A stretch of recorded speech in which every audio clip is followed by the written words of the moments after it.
பெண்கள் ஜிம்முக்கு போறதே பெரும் சவாலாக இருக்கும் பொழுது ஒரு பெண் தனியா ஜிம் ஆரம்பிச்சு அதை வியாபாரமாக செய்து அந்த ஜிம்முக்கு தானே ட்ரெயினராகவும் இருக்கிறாங்கன்னா அது ரஞ்சிதா தான். இது ரஞ்சிதாவோட கதை.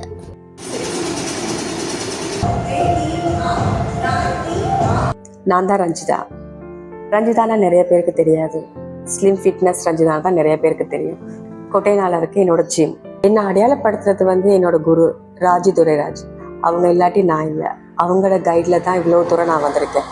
ஜிம் ட்ரெயினரா இருக்கிறது சாதாரணமான ஒரு விஷயமே கிடையாது. அதுலயும் ரஞ்சிதா ஒரு ஜிம் ட்ரெயினரா தன்னுடைய முயற்சியால சொந்தமா ஒரு ஜிம்மை ஆரம்பிச்சு 17 வருஷமா வெற்றிகரமா நடத்திட்டு இருக்காங்க. இந்த ஜிம் ஆரம்பிக்கிறதுக்கு முன்னாடி நிறைய தடைகளை தாண்டி தான் வந்திருக்கோம். நிறைய பிரச்சனை உங்களுக்கே தெரியும் நினைக்கிறேன். ஒரு லேடியா இருந்து, அதுவும் ஒரு ஹவுஸ் ஒய்ஃபா இருந்து, 2 பிள்ளைக்கு தாயா இருந்துட்டு தனியாக பிஸ்னஸ் வரணும்னா சாதாரண விஷயம் இல்லை. எனக்குன்னு ஒரு ஒர்க் அவுட்டுக்குன்னு ஒரு யூனிக் இருக்கு. ஏன்னா இங்கே வர்ற கிளைண்ட்ஸ்ட நான் ரொம்ப கஷ்டப்படுத்த மாட்டேன்.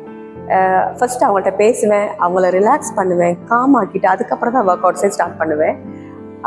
அதுக்கப்புறம் அவங்க சந்தோஷமா ஒர்க் அவுட் செய்யணும்.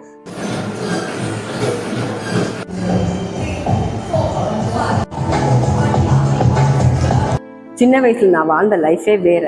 ஆனா என் லைஃப் 30-30+ எப்படி மாறும்னு எதிர்பார்க்கவே இல்லை. நான் இந்த ஃபீல்டுக்கு ஃபர்ஸ்ட் வர நேரத்துல 25 இயர்ஸ் தான். அப்பதான் ஃபர்ஸ்ட் நான் யோகா கிளாஸ் ஸ்டார்ட் பண்ணேன். அந்த 25ல நான் 45 மாதிரி இருப்பேன். இப்போ என்னோட ஏஜ் 48. சரியா 30+ல நான் தனியா ஜிம் ஆரம்பிச்சிட்டேன். இன்னும் வரப்போற கரியர்ல எனக்கு நிறைய ஐடியாஸ் இருக்கு. எனக்கு நான் என் குடும்பத்துக்கு நல்ல குடும்ப தலைவியாகவும் இருக்கேன். அதே டைம்ல ஜிம் சக்சஸ்ஃபுல்லா நடத்திட்டும் இருக்கேன். ரொம்ப ரொம்ப சந்தோஷமா இருக்கு.